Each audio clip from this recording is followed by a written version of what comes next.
Qual é a unidade? Qual é a moldura que nos dá o horizonte de consciência de direita e esquerda? A gente confunde muito frequentemente nas discussões o que são ideologias e o que são culturas. É muito frequente essa confusão. E talvez ela seja a pior de todas, e a partir de agora a gente precisa fazer uma ruptura com o pensamento direita e esquerda para a gente ter a oportunidade de pensar em outros termos. Eu vou pedir, a partir de agora, a gente vai construir junto o significado dessas duas palavras, que a gente adote duas outras perspectivas: conservadorismo e revolucionários. Vamos substituir, então, por uma unidade conservadora e uma unidade revolucionária.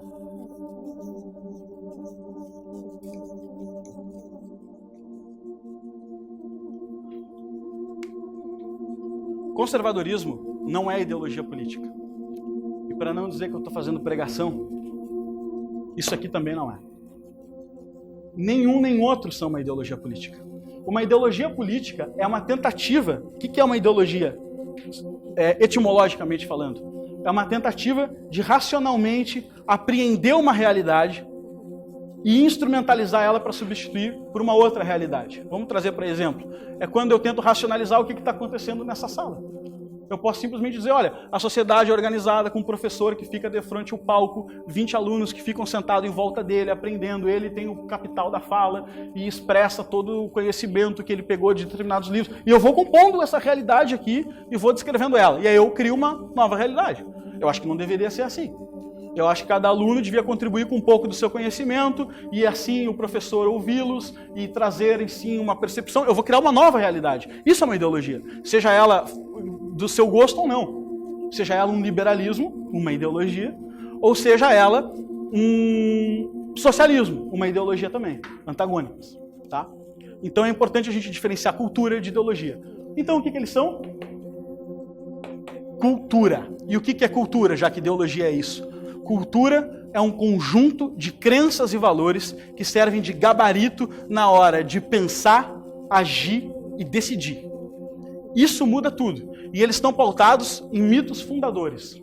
É o conceito, para quem quiser a bibliografia, trazido de Schelling. O mito fundador não é uma mentira, como já falou Rafael Nogueira na nossa série de história, e também não é necessariamente o rei Arthur. Não precisa ser arquetípico. O mito fundador é aquela explicação primordial que dá origem aos nossos valores. Por que nós não matamos?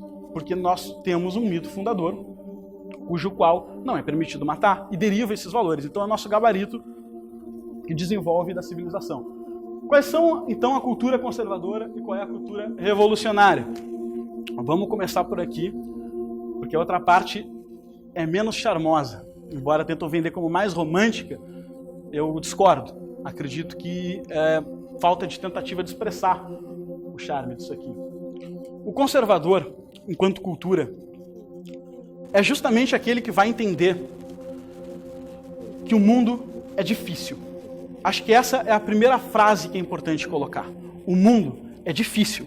Se a gente pegar aqui o nosso colega Edmund Burke, fundador do conservadorismo enquanto síntese de conceito, ele viu a Revolução Francesa, que a gente acabou de passar, escreveu um livro, Reflexões sobre a Revolução na França, criticando e, mais importante, prevendo. Né? Porque só a crítica não basta, ele acertou o que ia acontecer antes de acontecer. Ele falou, cara, vocês estão criando um monstro, vocês estão se livrando dos valores, quando vocês se livrarem dos valores, as coisas vão desandar, vocês vão assumir um líder totalitário, esse líder totalitário vai propor valores cujos quais vocês não conhecem, vocês não vão conseguir prever o que isso vai acontecer, e aí no ano seguinte foram decapitadas 40 mil pessoas em praça pública na França, incluindo a mãe do próprio ditador, Robespierre.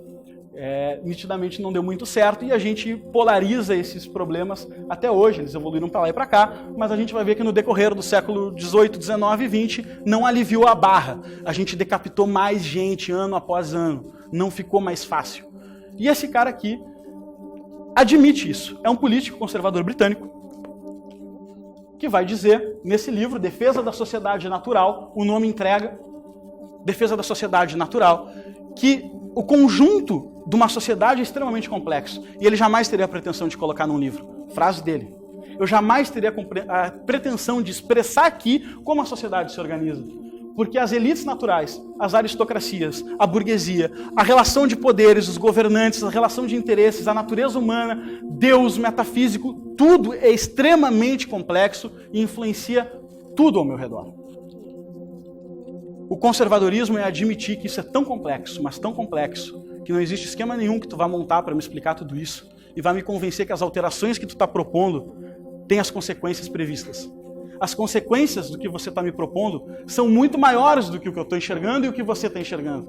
A gente não tem a capacidade de calcular o que vai acontecer, de expressar o que vai acontecer.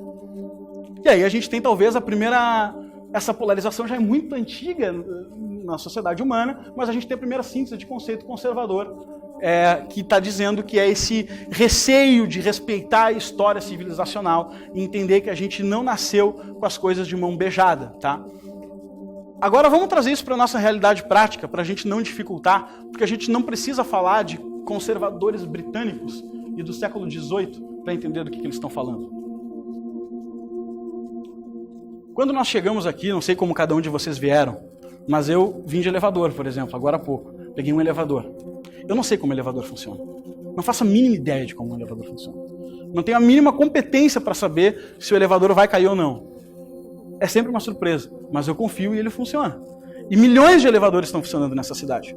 Alguns de vocês pegaram um Uber, pegaram um celular, que tem uma rede conectada, chamaram um carro que veio até a porta de vocês, os trouxeram para cá, passaram numa catraca, onde tem um porteiro na porta, na entrada, permitiu a entrada, e assim vai. Essa câmera está transmitida ao vivo. A sociedade está estruturada para a gente de uma maneira que é extremamente pretensioso a gente achar que a gente não herdou nada.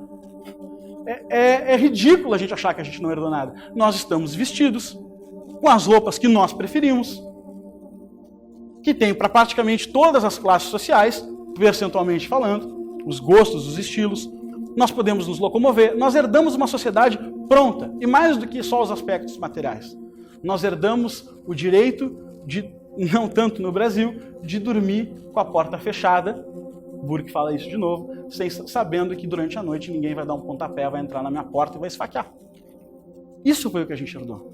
E isso é uma conquista que é fácil a gente desvalorizar, porque nós pegamos uma certa distância de quando o mundo não tinha isso. Hoje é fácil a gente desvalorizar. Mas o quanto valia o advento de dormir sabendo que ia poder acordar, quando o ser humano não desfrutava dessa segurança. A gente conquistou isso. E o conservador é aquele que vai trazer atenção para essa conquista e vai ter medo de perder essas coisas e vai saber que decisões mal pensadas sim colocam em risco, que as coisas sim podem desandar para o pior, que as intenções não necessariamente são as consequências, que a gente pode ter a intenção de fazer algo bom e nós podemos ter a consequência muito ruim se nós bagunçarmos a coisa toda. Vamos voltar ali, vamos para a mentalidade revolucionária. O que nós temos do outro lado? Nós temos do outro lado um desrespeito ao passado. E aqui eu não estou fazendo juízo de valor. Eu estou falando literalmente um desrespeito ao passado. Quando a gente fala de revolução, a gente pode voltar um pouco atrás e entender que o revolucionário, enquanto modelo de vida, ele não está presente só na sociedade ocidental, no Karl Marx, no Friedrich Engels, etc, etc, etc. Não. A sociedade oriental já sintetizou isso. Quantos símbolos existem que representam a ordem e o caos? O terror e a paz. Isso está presente na sociedade islâmica, está presente na sociedade hindu, está presente na sociedade chinesa e está presente na sociedade ocidental. Isso é um contraponto da natureza humana. E a tese, a cultura revolucionária, é a cultura que diz, olha, nós temos um status quo antiquado, nós herdamos valores que não comportam as práticas do presente e a gente precisa reformar isso o mais rápido possível, porque não é nesse mundo que eu quero viver, não aceito viver dessa forma e eu vou fazer o que for preciso para resolver esse problema. A gente precisa se locomover para resolver esse problema. Quais são esses problemas? Vai derivar nas ideologias. Vejam bem, isso vai ser a fronteira entre a ideologia e a cultura.